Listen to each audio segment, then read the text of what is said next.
There we go. Okay.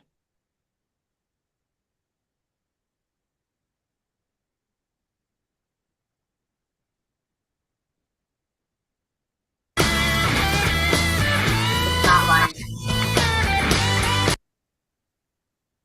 It's not live. You have to check the back end on it, Okay. on your meetings.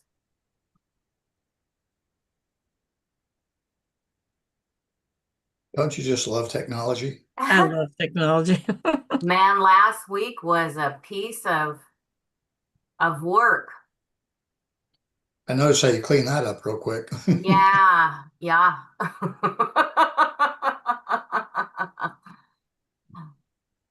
It says it is, Nicole. It says on the live stream on the right, the tabs Yeah, for on the live restream. tab it says it is, but let me go back into Restream and grab the link again just in case. But Yeah, yeah. in case it Just didn't know, connect right. that you'll want to just fresh, whether it's there or not, just re-update it in case anything got updated. That's the quickest way to get over it, to do it, not try to figure it out because of the constant update. Okay. I don't even, it says it when I go to Restream, it shows it on their plane. It's showing live here. Now it's showing live. Okay, so just share my screen, right? Yep. Well, let's try this again. This, all right. They're playing.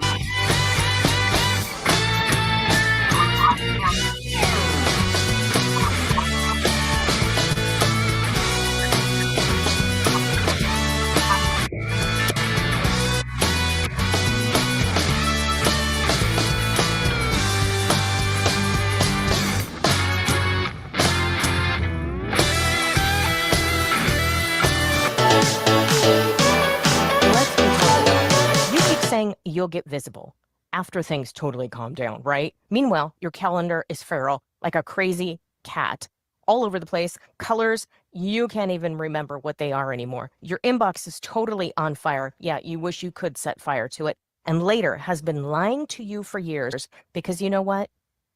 The truth is, you are the best kept secret, my friend. You're busy doesn't equal visible. Hard work doesn't magically broadcast itself across the radio waves. Nope. That's why the Brew and Stew Media Spotlight exists. That's right. A collaboration between Nicole Borghi and Colleen Stubbs. One booking, two podcasts, no pitching, no chasing, no pretending you enjoy the outreach. We know you don't. Nobody does. You show up, you talk like the authority you already are. Your message gets heard on purpose to an aligned audience. Stop waiting. Stop hiding behind the busy button and book your Brew and Stew Media Spotlight package now, because staying invisible is a choice and you're not going to do it anymore.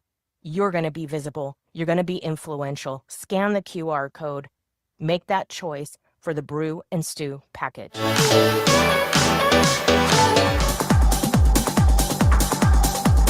Busy, booked, exhausted. Your inbox is screaming at you like a siren. Your calendar is still feral. Still calling yourself visible and you're just the best kept secret? Turns out I was right there with you, my friend. Wasn't getting seen, was just the best kept secret. Wasn't getting heard, definitely, kind of getting paid. But here, the magic, my friend. It's a collaboration between Colleen Stubbs and Nicole Borghi. The Voice Lab on the school platform shows you how to use podcast spotlights, summit stages, and simplified, yeah, that's right, simple outreach systems so your visibility actually works. Get seen, get heard, join the free Voice Lab on the school platform, and you're going to get it all. Because if you're working this hard, someone else should know about it. Scan the QR code today.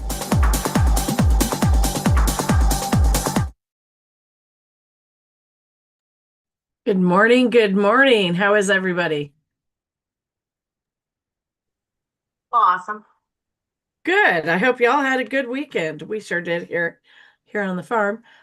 This morning we are joined by one of my favorite people in the networking industry, I should say, who has their own networking platform, and that is Carl Lucchi. Carl, why don't you give us a little bit of background on you? Tell us a little bit about what brought you to um, the spot in business where you no longer work for money. Okay. Well, I've been around quite a while, and to be honest with you, because I've been very fortunate to have great mentors, I worked when I was 16 years old in a grocery store called Publix Markets, and I knew the founder. I got to meet and knew the founder. He made a big impression on my life about how to help people, and so I retired from Publix when I was 30. That was in 1980. And then I went into the investment business for a while, sold some insurance for a while. I did a lot of different things, had a lot of great mentors there. And then after a while, I answered an ad for somebody with an idea person. I went to work for this person, and he used to be the former owner of the Auto Trader publication. If anybody knows what that was, it was a buy sell magazines. And he'd made a tremendous amount of money. And so he went in television production business, and he was looking for a business developer. So I worked right alongside him, and he mentored me. But probably the greatest mentor I had was my dad. He was an amazing salesperson, and he's actually the one that came up with the title of what I'm going to talk about today. And that was Stop Selling and Start Making Money. And so I won't say I'm the sharpest knife in the drawer, but I've worked with some pretty sharp knives over the years and picked up a lot of, what I think are pretty good tips and things like that for selling. And then when I started networking in 2010, I had face-to-face groups in the Tampa Bay area. I sat down with a lot of people that really didn't understand sales, I didn't think.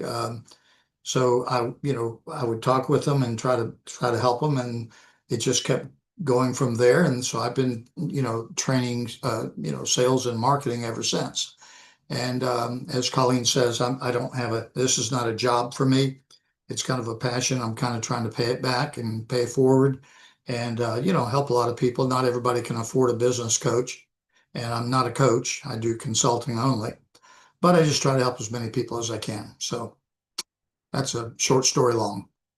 I love that, and that's we have quite a few little similarities. My first job was also at the Publix. Oh, really? It was at the corner of Marvilla Circle and 41 in Fort Myers there. Hmm.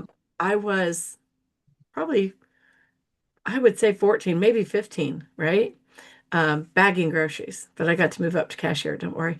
And my dad also was a great mentor to me. He was a salesman for Sprint, who then became AT&T. He actually sold the 911 system to the state of Florida.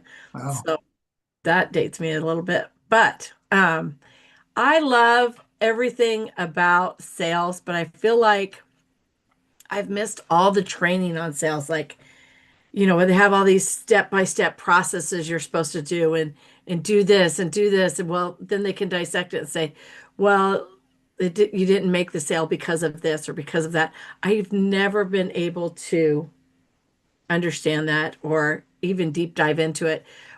I've always thought that you build relationships.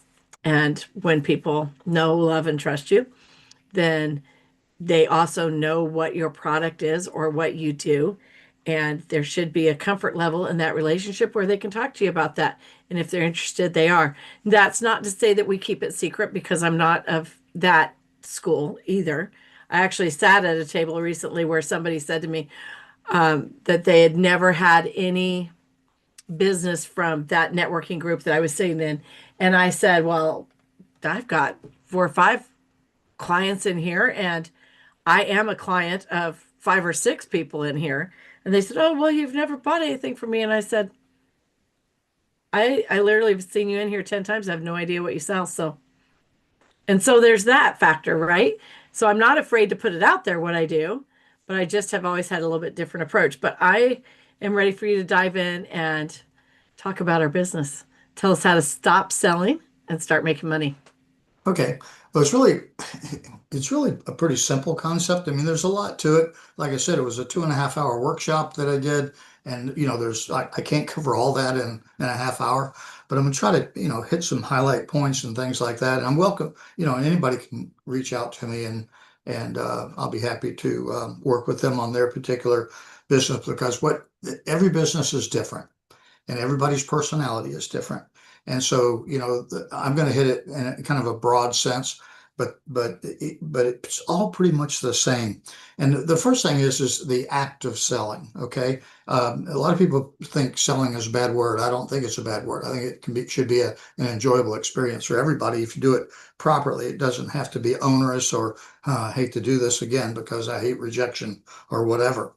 But the definition, I'm going to read it because I had to go back and look at what I'd had.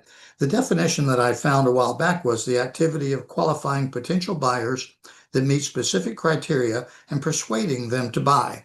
Well, personally, I think that sucks. I don't think you should have to persuade anybody to buy. Okay, to me, that's like force feeding a sale. My definition is the art of finding people who have a want or need and filling that want or need. I mean, basically, either they want it or they need it. Those are the two main reasons that people buy. And if you don't understand first why people buy, there's no way you're going to be able to sell. And so there's like 16 different subcategories. Like I said, you can't do that with everybody. And I mean, I can't go over all those different categories today. But basically it's just they either need it or they want it. If it's insurance, they don't want it, they need it. Okay. If it's financial planning, they may not want to do that, but they need it.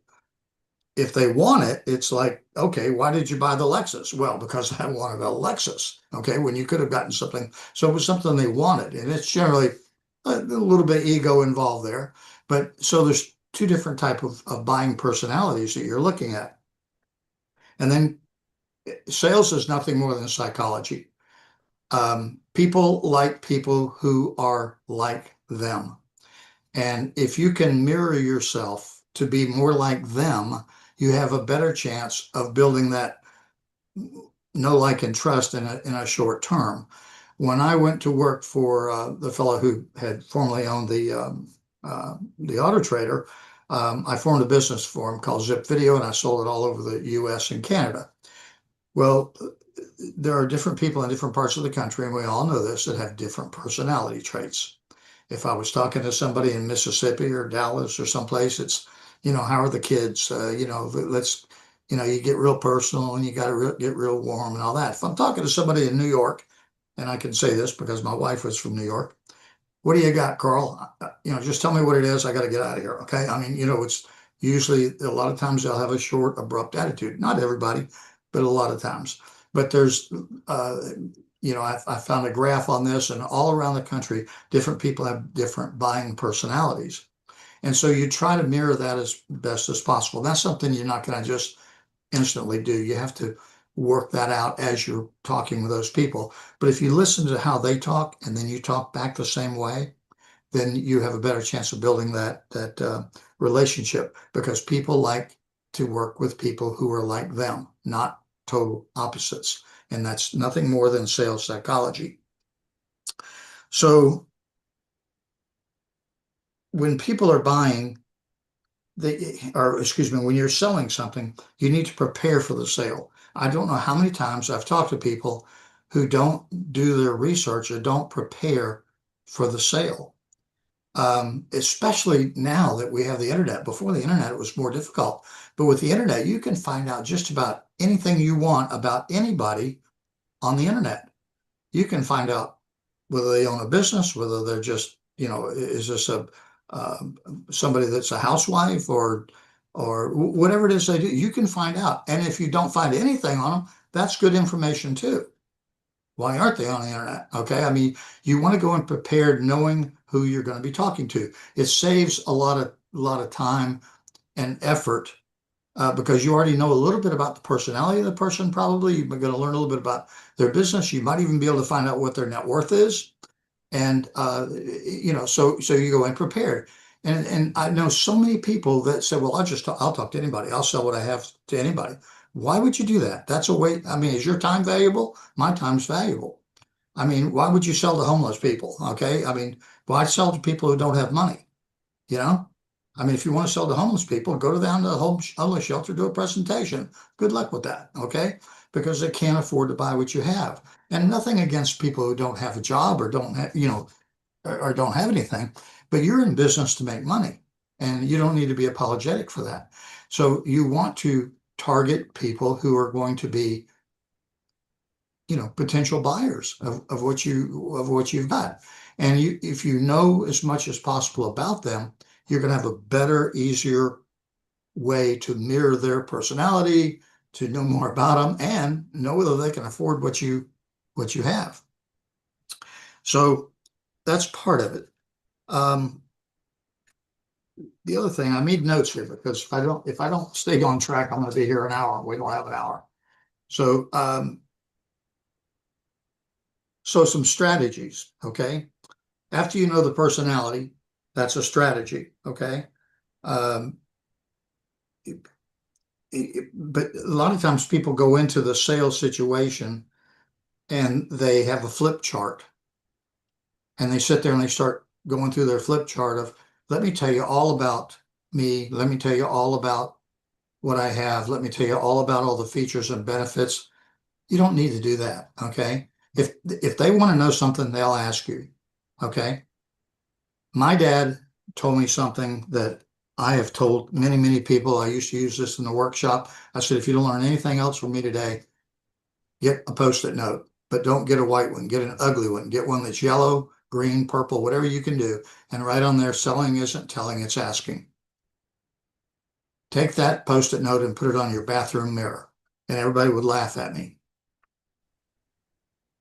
And they said, why do I need it on my bathroom mirror? I know what it says. Well, you don't have to read it. But the first place I go in the morning before I start my work is to the bathroom, okay? But if you put it on the mirror, you're going to see it out of the corner of your eye. You're not going to read it. It's just going to talk to you. And it's going to say, selling isn't telling, it's asking. And there's too many people that want to tell people how great they are, how great their product is, why they need to have that product. Trust me, they will ask you once you find out what their needs are. So you just continually ask questions. And when they give you an answer, ask them another question. And eventually what you've done is you've created a buying environment. You've created a situation to where if they ask you enough questions and you give them enough answers, then all of a sudden they say, well, can I have it? Now, what my dad used to do is say, well, I'm not so sure. I want to make sure it's right for you. He wouldn't just go for the throat and get the check because he didn't want buyer's remorse. He didn't want somebody buying it today and then 2 days later say, you know what, I changed my mind because because they didn't have all the information they needed. So you continually ask questions until you feel certain that they have everything they need with what you have. And then you have what's called a solid sale. Okay. And then, but you can also tell them, look, if you have any questions while we're getting the process going, like insurance, you have to do paperwork and things like that. Reach out to me. Let's make sure this is right for you because you want this to be a partnership. You want it to be something that you are in it with them. It should be a win-win situation for both of you. Okay. But the other thing is people, I bet everybody in this room and anybody watching this has heard this before. Well, it sounds good, Carl. I need to talk it over with my wife, or I need to talk it over with my partners. Can I get back to you? I just need to think about it. Everybody's heard that. Okay. So the problem with salespeople is a lot of times they have a fear of not taking control over the sale. And it's either they're going to control it or you're going to control it. One of you is going to control this. And you want to have the control on the sale. And I don't mean being nasty, but there's nothing wrong if you're at that point. Now you've met with them once, maybe twice, and they know why you're there. You want them to make a decision today. You want them to put the ink to the check, right? So there's nothing wrong before you get into that meeting because your time is valuable. My time is valuable. To say, look, let's kind of set the ground rules here, okay? I mean, you don't have to tell them that, but you say, look, you know why we're here today. I've answered most all your questions, but I want to make sure that I've answered everything today. I want to know, are you ready to do something today if I can answer all your questions, or is this something you need to think about? Do you have to talk it over with somebody? I mean, just get that out of the way up front, okay? Or can I get back to you? Okay. You know what those are? All that is they want to let you down easy. I can't afford it. It's always about the money, because if you were doing it and it was free, they'd sign up, right? I mean, 99% of the time, because it was free. They just can't afford it, or they don't think they can afford it, or they can't find the money. So if you set it up in the beginning and say, yeah, well, I hope I've given you all the information you need, but I'm here to answer any final questions you have. Are you ready to get started today? Is it something you're going to have to think about? Or do I have, you're going to have to get back to me, whatever? Well, I don't know. I might have to. Well, if you think that's the case, why don't we go ahead and explore that? If you need to talk it over with somebody, why don't we get them in on this so you can make a decision? Because I don't want to waste your time.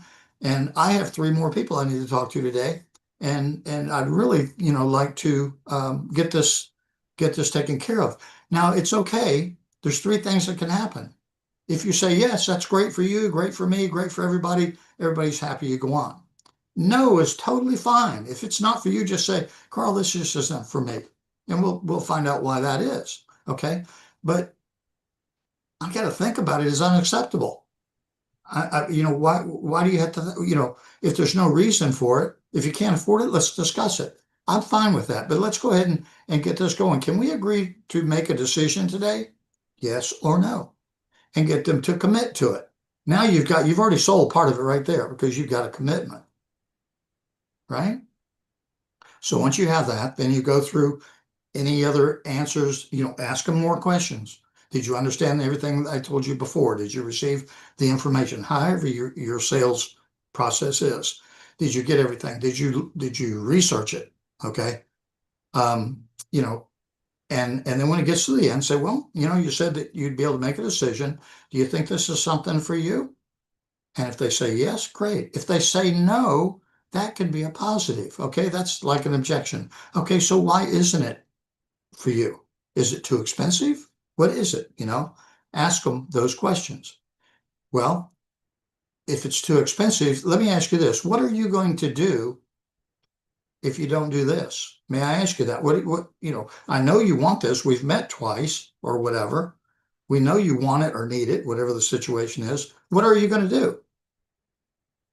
Can I ask you that? Because nothing is not going to do you any good, right? So I'm just curious, what is it you're going to do? Or what is it I didn't answer properly? I'm not perfect, and I'm learning, and this is my livelihood. So, tell me what I might not have explained well enough to allow you to make a decision to do this going forward. There's nothing wrong with that. I mean, that's a positive. Number one, you're being honest. Maybe you messed up. Maybe you said something wrong. I mean, I can't even go into this today, but there are words you don't want to use that can ruin a sale, like hard words like cost. This is going to cost you. You never want to say cost. Okay, pick another word.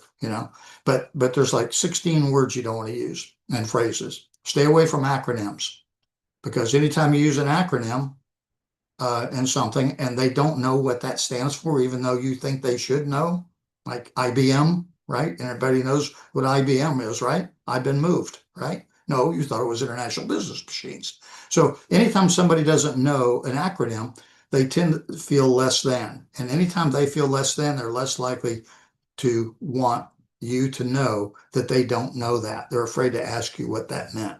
So try to stay away from that. Spell out the words. But anyway, there's a bunch of those that I don't have time to talk about today. But so if they tell you no, then you find out why it was a no. That's going to help you. You're not going to sell everybody, and it may not just be right for them, but you need to find out why. And then you might learn something from them to help you in your next sale.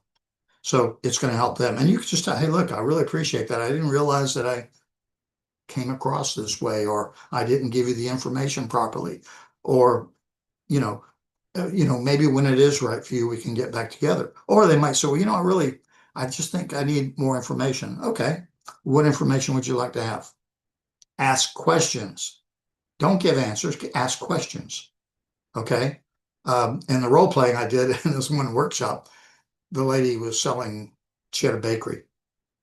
And she said that She had a hard time selling her product because hers were so unique, and they cost her more to make, and so she had to sell them for more. But everybody said, "Oh no, they're just like everybody else's." Well, what did you say? And she said, "Well, I told them why they were different." I said, "No, you ask them how are mine the same as everybody else's, and you can get it cheaper at Walmart down the road." Okay, you want to be distinct in your business, or you might become extinct in your business. You want to be different. If your price is higher, you need to have a reason why your price is higher. Okay, you have to validate that. No, not it's just higher. That's not going to do you any good. But if you're very distinct at what you do, and I used to use an example of realtors because you can throw a rock and hit a realtor in any direction, right? But if you're in a networking group and you've got 5 realtors standing up in there, the first one says, "I'm a realtor. I help people buy and sell houses." Second one says, "I help people buy and sell houses." Third one says, "I help people buy." The fourth one, the last one says, "I'm a property acquisition specialist." What? What's a property acquisition specialist? It's a person that helps people buy and sell houses, but it made them a little bit different. Guess where all the eyes went to? They went to the person who's a property acquisition specialist. Same thing. So you don't have to do big things to make yourself different, but you have to be different enough. You have to be different enough to make people want to talk to you in your sales. So try to find something that makes you a little bit different. If it's insurance, how many people sell insurance, Valerie? A lot of people, sell insurance, right? So the competition is stiff out there, especially with the internet now. And everybody is a researcher. I'm a researcher. I'm an analytical person. That my personality is analytical. So if you know everything about your business, guess what? You better know everything about everybody else's business. You better know what their products are and how they're different. Because I guarantee you, they're checking to see how, they're researching you to see how you are different, especially if you are successful at what you do. It's easy to do with the internet now. You can check on anybody. There's tools you can do. You can use AI. You can find out what other products are like.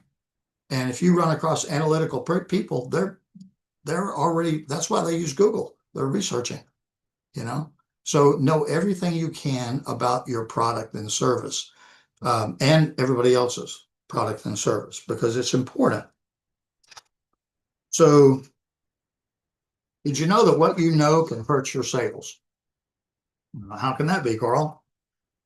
How can, what I know? Well, the problem with that is I personally feel that I know quite a bit about my craft. Okay. And I've got stuff on the wall and I've got all this. Nobody gives a damn about what I know. They only care about what you can do for them. And sometimes what people do in a sales presentation is they say, "Oh, this is the greatest thing since sliced bread. You've got to have this. This is, you know what it can do? It can do this, it can do that, it can do the other." And they don't care. That's not what they need. They only need what they need. And if people would stick to selling people what they need instead of what you want them to have, and all the bells and whistles and the thing, you can go over those, but make sure you have a commitment after you've sold them what they want or need. And after what they have or want and need, then you can say, "Oh, guess what? It also does this, and it flips backwards and does tumbles, and it can do all these different things, and it's just a bonus on top of everything that I've just given you, But just give them what they need, because they don't want that other stuff. I always use I would ask somebody what kind of car they drive, and somebody might say, "I drive a Honda." And I said, "Well, what is the spark plug gap?" "What?" "Oh, when you bought the car, they didn't try to sell you on the spark plug gap of the car and the monofilament wiring and the how many, the pistons were made of a certain out." They didn't do that. No, it's because you didn't want that. You wanted to know, was it a 4-door, 2-door, air conditioned stick, manual? You just told them what you wanted, and that's what they sold you, right? And a lot of times what I've done too is tell people, "Do you know who the best salespeople in the world are that have never had any sales training?" And nobody seems to know. It's a doctor. Because when you go to the doctor for your 15 minutes at $150, you go in and he says, Carl, what's the problem today? What are the symptoms? He asks you a bunch of questions, or she asks you a bunch of questions, and then they write you a prescription or give you something to take care of it. And they're selling you. I mean, that's not their goal, selling you, but they're selling you.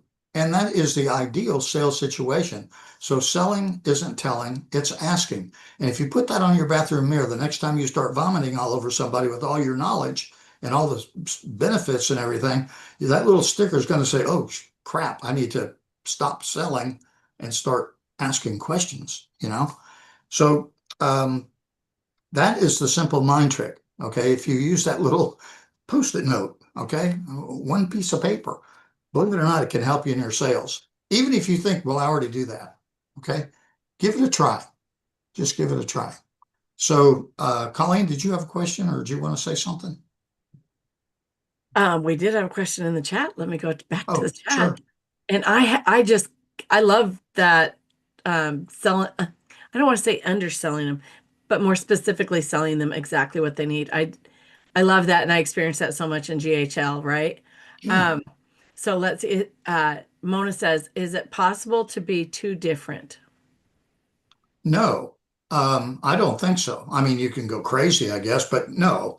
I used to know, I don't even remember this man's name, but I remember him.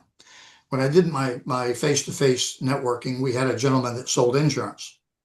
And as we've already discussed, a lot of people sold insurance. Every time he showed up in a Hawaiian shirt. Everybody else had a coat and tie on or whatever. He wore a Hawaiian shirt. Guess where everybody's eyes went to? That's just a subtle little thing that made him different. If you want to call that crazy, call it crazy. But it worked for him, I'm telling you. So, I don't think you can be too different as long as you're not crazy. I mean, you don't want to say that guy's a nutcase or she's the nutcase, but no, I don't think you can be too different. You try different things, and you try different ways of presenting what you do. Put if you're, I mean, you all know Rob Holman. I mean, he says, insurance sucks, but it sucks less with me. Right? There you go. So, Well, so I remember that. so that's interesting. So years ago, just a little business background here. Years ago, when I was just a stay-at-home mom and actually didn't have a brick and mortar business, but I still had to do something right to be productive in society.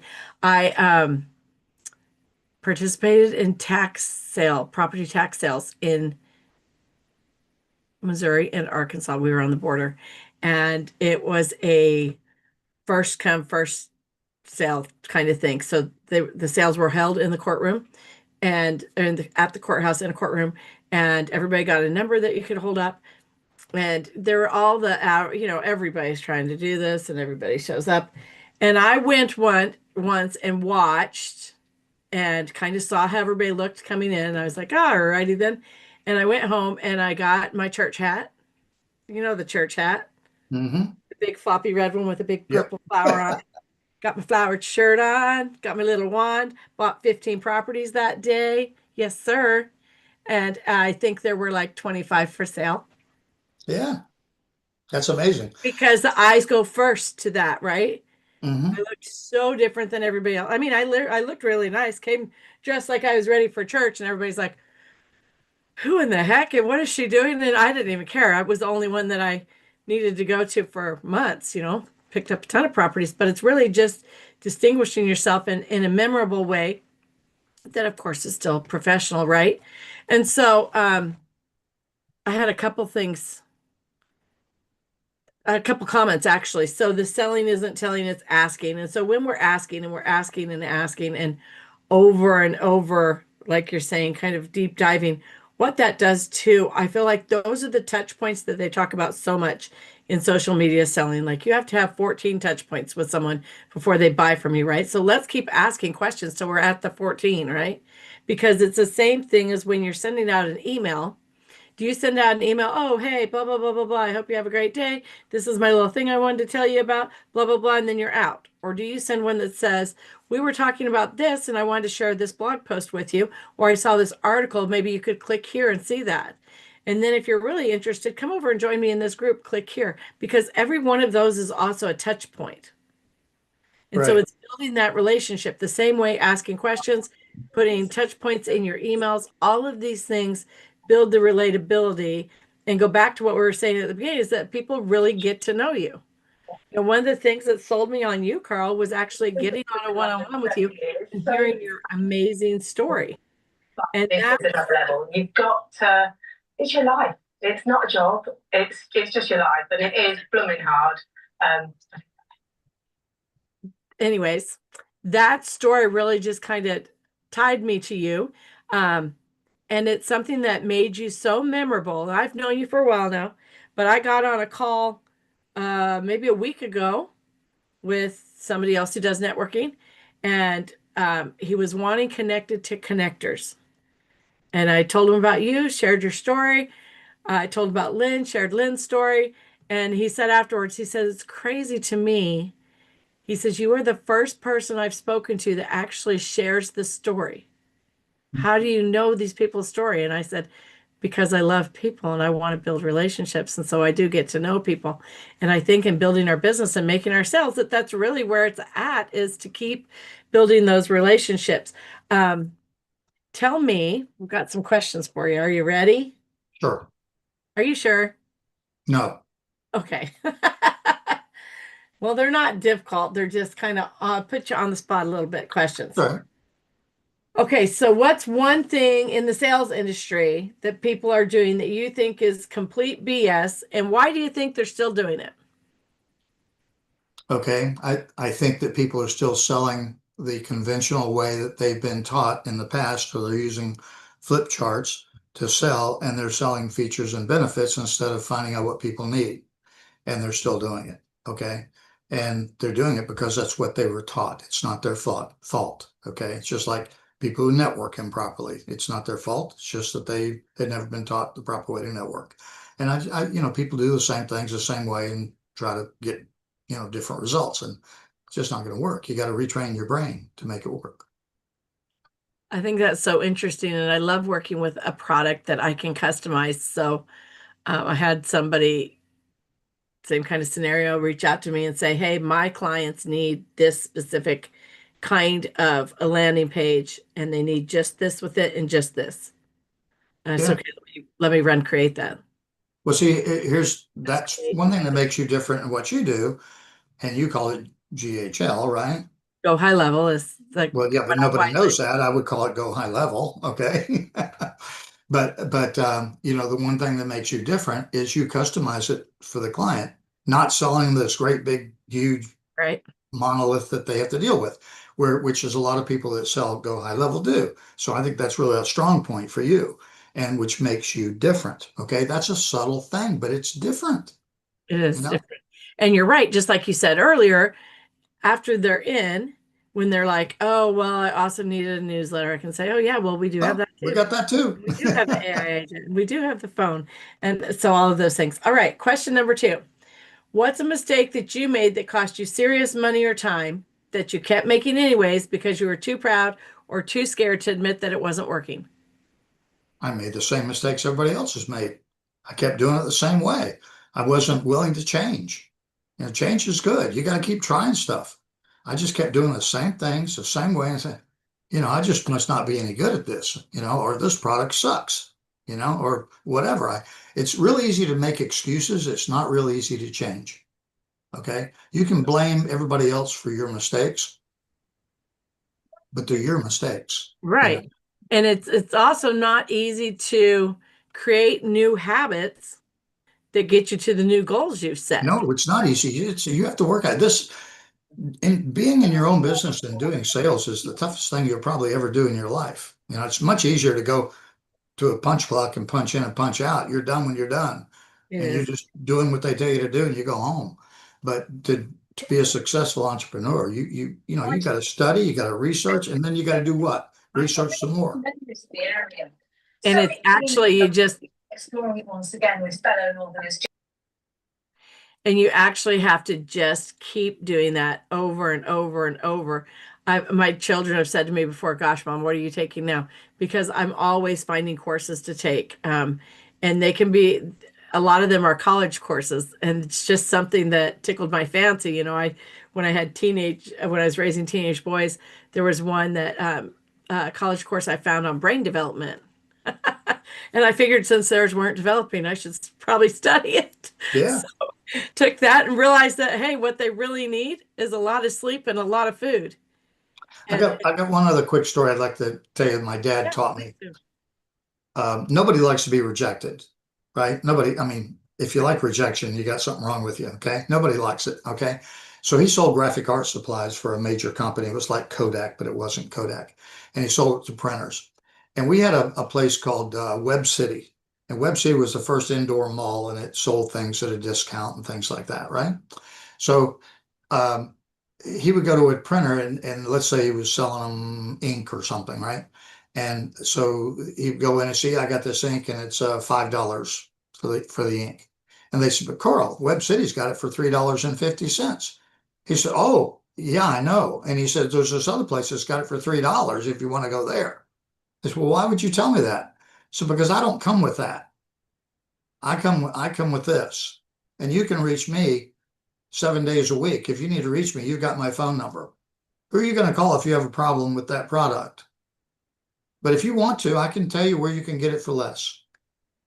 So that's how he would overcome the objection of price, because he made sure that he built that relationship and they say, geez, you're right. It's worth a couple bucks for me to, I love that. One of the selling points that I use in selling simplified CEO systems is that you can't get a 24/7 employee for $297 a month. No, you can't. I understand that I charge more than anybody else, but I understand also that you can't get somebody 24/7 for $297 a month. And so that's a big selling feature inside my simplified CEO systems. All right, Carl, one last question. Then I want you to tell us a little bit about your networking too. So number 3, if you could only give one piece of advice to someone in the sales industry, and it would piss off half your peers, so don't forget that part. What would it be, and why is it worth the backlash? It piss off who? Everybody else in the sales industry that's trying to teach people. To be different. I mean, just find something to make yourself different than other people that do what you do. And it doesn't always have to be a different solution. I think a lot of people look at an industry and they're like, oh, that's flooded. There's so many elbow doctors. Well, maybe, but are they all using plastic cast, or some of them using, I just don't think that they have to be completely different industry. I think you can take an industry and we can use Go High Level for an example.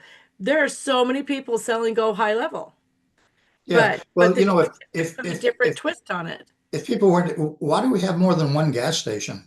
Exactly. I mean, Exactly. why is there multiple gas stations? Because they all want to be a little bit different, either competitive with price or their services or whatever it is, right? And they're different names and they promote it differently, so just be different. I mean, and you're going to have to try some different things that stand out, but once you find one, don't fix that if it's not broken. Keep working it until it's not working, and then do something different. Mona says Monday Morning Business Foreplay got her interest. It does, and the tagline that goes with that is so that the rest of your week hits just right. So it's just another little play on words there. Carl, tell us about. We've got 8 minutes because I do have a podcast at the top of the hour. But tell us about your networking. I will drop it. I'll drop the link in the chat because people do need to register. Right. And I will say that it's a fun and mighty place to be. So tell us about it, Carl. Well, I've been doing this since 2010. I've had face-to-face events and meetings and organizations, and this will be my last one, I think. I refuse to fail. And basically, we follow Zig Ziglar's philosophy of helping other people. It's not about selling. We don't allow sales, but we do have a unique event where when you come there and you're brand new, regardless whether we have 6 or 16 or 26 or 36 people, You're going to have a great big one-to-one with everybody because we'll ask you some questions in a Q&A, kind of like what you did with me. And we'll have people talk and everybody can raise their hand and ask a question. We give everybody up to 15 minutes. And if they're brand new, and then the people coming back, they do a short intro. I hate elevator sales pitches because nobody goes to those events to buy and there's no reason for you to sell. So you introduce yourself. And then, we will provide, a lot of times what we'll do is we'll pick a business topic like what we talked about today. And one of my partners will do a presentation on that. And we record that, put it out on LinkedIn and different social media platforms. And then we will stop the recording and everybody can do a Q&A with one of the partners that I have.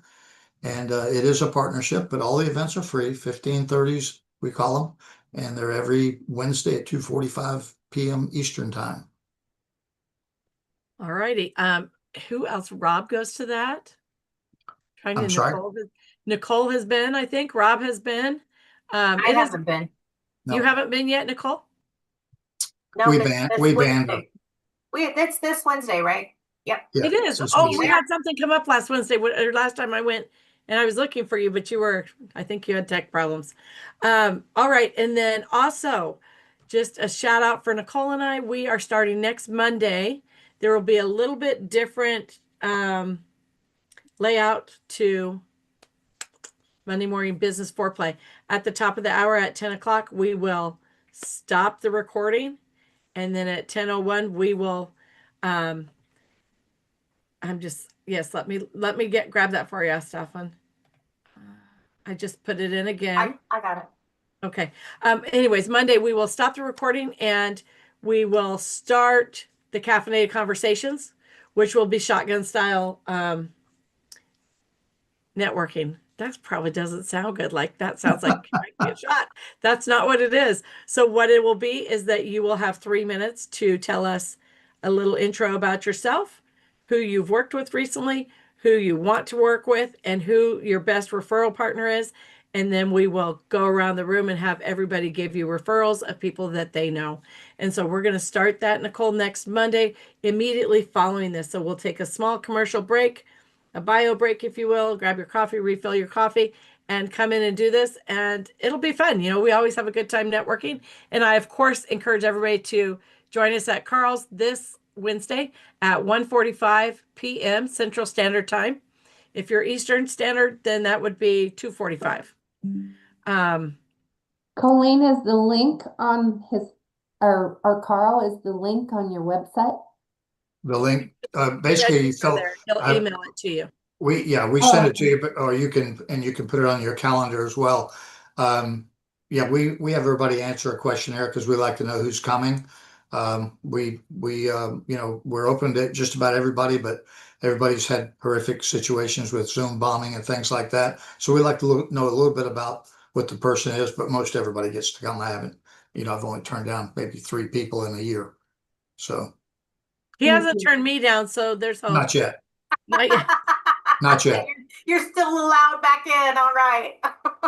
He has not been banned as yet. Not yet, and I don't expect I will be. I actually really enjoy my relationship with Carl, and I feel like, when I came online, he was one of the first, not one of the first, but one of the people I really truly connected with, and on so many different levels. And that's one of the things when you find people more our age. I'm looking at everybody in this room. We don't have to be told to be authentic, right? We can just be like, hey, this is who we are, and show up and really build relationships. And I can honestly say that I've really appreciated getting to know each of you. So thank you all for joining us. We will be back here next week. Quick reminder for Voice Lab. That will be tomorrow at 9 a.m. For Nicole and I, we're keeping all our podcasts same time. So Tuesday and Thursday, Voice Lab, 9 a.m. You can join us in the Voice Lab on School. Nicole, you want to drop that one last time? You probably just did. Join us for the Voice Lab podcast tomorrow, 9 a.m. And then Learning Lab this afternoon at 11:30. And Pain Point podcast Wednesday with Nicole at 9 a.m. And we'll see you guys on some of these other places.